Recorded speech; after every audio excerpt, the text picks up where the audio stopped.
Hello everyone, I hope all are feeling well. जो भी जाओगे बढ़िया होंगे। और इस वीडियो में हम लोग इंडियन एजुकेशन सिस्टम के बारे में देखेंगे। भारत में शिक्षा मुख्य रूप से राज्य द्वारा संचालित सार्वजनिक शिक्षा प्रणाली द्वारा प्रबंधित की जाती है, जो 3 स्तरों पर सरकार के अधीन आती है: केंद्रीय, राज्य और स्थानीय। भारतीय संविधान के विभिन्न अनुच्छेदों और बच्चों को मुफ्त और अनिवार्य शिक्षा का अधिकार अधिनियम 2009 के तहत 6 से 14 वर्ष की आयु के बच्चों को मौलिक अधिकार के रूप में मुफ्त और अनिवार्य शिक्षा प्रदान की जाती है।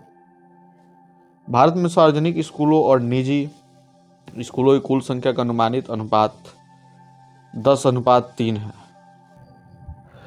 इसके साथ ही अगर शिक्षा मंत्री की बात करें, धर्मेंद्र प्रधान, बजट सकल घरेलू उत्पाद का 2.9% है।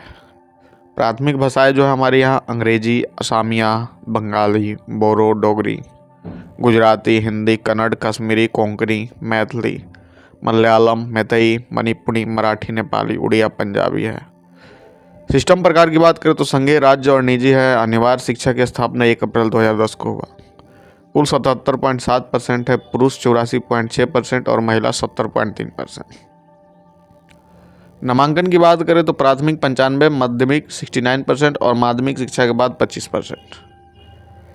भारत में शिक्षा विभिन्न स्तरों और प्रकार की शिक्षा को कवर करती है, जैसे कि प्रारंभिक बचपन की शिक्षा, प्राथमिक शिक्षा, माध्यमिक शिक्षा, उच्च शिक्षा, व्यावसायिक शिक्षा या विभिन्न कारकों जैसे स्थान, शहरी एवं ग्रामीण, लिंग, जाति, धर्म, भाषा और विकलांगता के अनुसार काफ़ी भिन्न होता है। भारत में शिक्षा के विकास की बहुत गुंजाइश है, जैसे शिक्षा तक पहुंच में सुधार, शिक्षा की गुणवत्ता में वृद्धि, असमानताओं को कम करना, ड्रॉप आउट दरों को कम करना, नामांकन और पूर्णता दरों में वृद्धि, सीखने के परिणामों और रोजगार क्षमता को बढ़ाना, शासन और जवाबदेही को मजबूत करना, नवाचार और प्रौद्योगिकी को बढ़ावा देना और कोविड-19 महामारी के प्रभाव को संबंधित करना। ये राष्ट्रीय और राज्य स्तर पर विभिन्न नीतियों और कार्यक्रमों से प्रभावित है, जैसे कि राष्ट्रीय शिक्षा नीति, समग्र शिक्षा अभियान, राष्ट्रीय माध्यमिक शिक्षा अभियान, माध्यमिक भोजन योजना, बेटी बचाओ बेटी पढ़ाओ योजना और राष्ट्रीय डिजिटल शिक्षा वास्तुकला। या विभिन्न हितधारकों और भागीदारों जैसे कि यूनिसेफ, यूनेस्को, विश्व बैंक, नागरिक समाज संगठन और शैक्षणिक संस्थानों, निजी क्षेत्र की संस्थाओं और मीडिया आउटलेट द्वारा भी समर्थित है। भ्रष्टाचार, प्रमाण पत्र प्रदान करने वाले गैर मान्यता प्राप्त संस्थानों और स्नातकों के लिए रोजगार की संभावना कमी जैसे मुद्दों से ग्रस्त है। भारत में सभी स्नातकों में से आधे को बेरोजगार माना जाता है।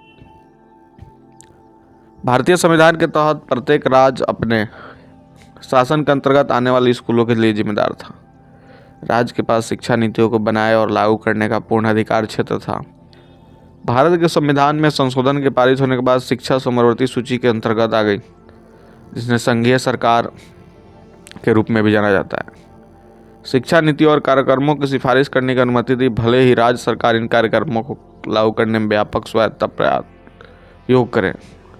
भारत जैसे बड़े देश में, जिसमें राज्य और 8 केंद्र शासित प्रदेश है, इसने राज्यों की नीति, योजनाओं, कार्यक्रमों और स्कूली शिक्षा से संबंधित पहले के बीच भारी अंतर पैदा कर दिया है। समय समय पर राज्य स्तरीय कार्यक्रमों और नीतियों के निर्माण में राज्य को मार्गदर्शन देने के लिए राष्ट्रीय नीति ढांचे बनाए जाते हैं। प्राथमिक शिक्षा प्रदान करने वाले 83.13% स्कूल सरकार द्वारा प्रबंधित थे। 16.86% स्कूल निजी प्रबंधन के अधीन थे। मान्यता प्राप्त स्कूलों, शिक्षा गारंटी योजना के तहत स्थापित स्कूलों और वैकल्पिक शिक्षा केंद्र में बच्चों को छोड़कर निजी तौर पर प्रबंधित स्कूलों से 1/3 स्वायत्तता प्राप्त करते हैं, 2/3 गैर सहायता प्राप्त करते हैं। कक्षा 1 से 8 में नामांकन सरकारी और निजी तौर पर प्रबंधित स्कूलों के बीच 73:27 के अनुपात में साझा किया जाता है।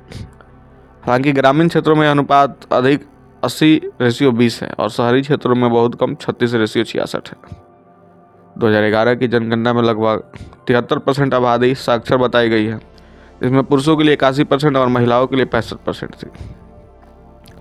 राष्ट्रीय सांख्यिकी आयोग ने 2017 और 18 में साक्षरता 77.7% पुरुषों के लिए, 84.7% और महिलाओं के लिए 70.3% होने का सर्वेक्षण किया है। इसकी तुलना 1981 से की जा सकती है, जब क्रमशः 41%, 53% और 29% दरें थी। 1951 में यह दरें 18%, 27% और 9% थी। आर्थिक विकास के मुख्य योगदानकर्ता के रूप में से उद्धृत किया गया। अधिकांश प्रगति विशेष रूप से उच्च शिक्षा और वैज्ञानिक अनुसंधान में विभिन्न सार्वजनिक स्थानों का श्रेय दिया गया है। जबकि पिछले दशक में उच्च शिक्षा में नामांकन लगातार बढ़ा है, जो 2019 में 26.3% के सकल नामांकन अनुपात का तक पहुंच गया। विकसित देश के तृतीय शिक्षा नामांकन स्तरों को पकड़ने के लिए अभी भी एक महत्वपूर्ण दूरी बनी हुई है। एक चुनौती जिसे भारत की तुलनात्मक रूप से युवा आबादी से जनसांख्यिक लाभांश प्राप्त करना जारी रखने के लिए दूर करना आवश्यक है। पिछले कुछ वर्षों में निजी स्कूलों की मांग बढ़ रही है। हालांकि निजी स्कूली शिक्षा में इस वृद्धि का सबसे चालक क्या है, इस पर आम सहमति भी अब तक नहीं बन पाई है। कुछ लेखकों ने इसे अंग्रेजी माध्यम की शिक्षा की अधिक मांग, स्कूली शिक्षा की गुणवत्ता से असंतोष, निजी स्कूलों में अधिक समर्थ और सरकारी स्कूलों में अध्ययन पसंदीदा क्षेत्र में अनुपलब्धता के लिए जिम्मेदार ठहराया। शिक्षा का अधिकार अधिनियम को अपनाने के बाद निजी स्कूलों को सरकारी मान्यता प्राप्त होना आवश्यक था। एक निजी स्कूल सरकारी मान्यता के लिए पात्र होगा जब वह कुछ शर्तों को पूरा करता हो। प्राथमिक और माध्यमिक स्तर पर भारत में सरकारी स्कूलों के पूरक रूप में बड़ी निजी स्कूल प्रणाली है, जिसमें 6 से 14 वर्ष आयु वर्ग के 29% छात्र निजी शिक्षा प्राप्त करते हैं। कुछ पोस्ट सेकेंडरी तकनीकी स्कूल भी निजी है। भारत में निजी शिक्षा बाजार का राजस्व 2008 में 450 बिलियन अमेरिकी डॉलर था, लेकिन अनुमान है कि 40 बिलियन अमेरिकी डॉलर का बाजार होगा। वार्षिक शिक्षा स्थिति रिपोर्ट 2012 के अनुसार 6 से 14 वर्ष के आयु के सभी ग्रामीण बच्चों में 96.5% स्कूल में नामांकित थे।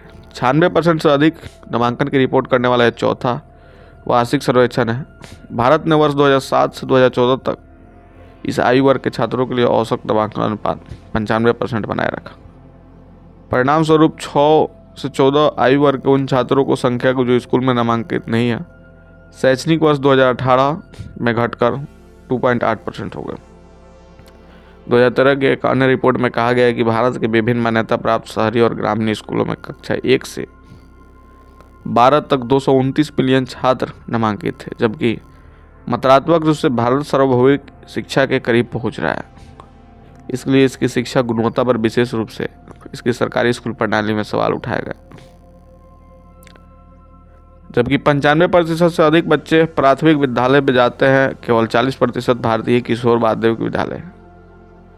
विश्व बैंक ने भारत को शिक्षा के लिए 2 बिलियन से अधिक का निवेश किया है।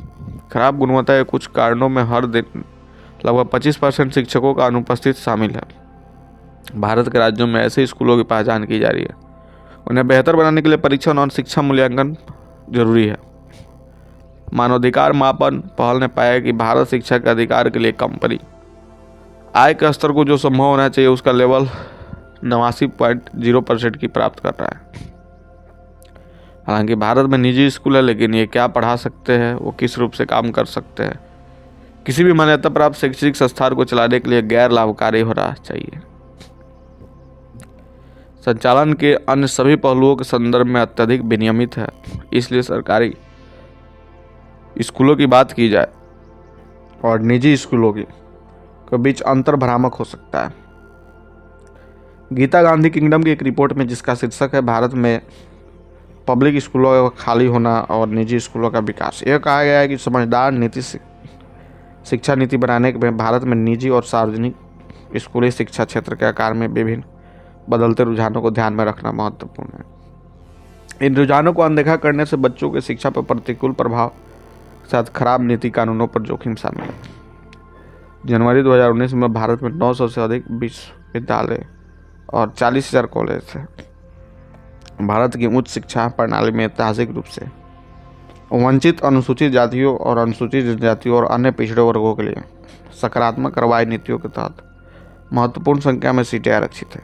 केंद्र सरकार से संबंध विश्वविद्यालय, कॉलेजों और इसी तरह के संस्थानों में इसे वंचित समूहों के लिए अधिकतम 50% आरक्षण लागू है। राज्य स्तर पर यह आरक्षण अलग हो सकता है। 2014 में महाराष्ट्र में 73% आरक्षण था, जो भारत में आरक्षण का सबसे अधिक प्रतिशत है। तो ये थी आपकी भारत में शिक्षा के बारे में थोड़ी सी इन्फॉर्मेशन। वीडियो काफ़ी ज़्यादा लंबी हो जाएगी, इसलिए इसमें इतना ही देखा जाएगा। नेक्स्ट वीडियो में हम लोग देखेंगे हिस्ट्री के बारे में। मिलते हैं नेक्स्ट वीडियो में, तब तक के लिए बाय बाय।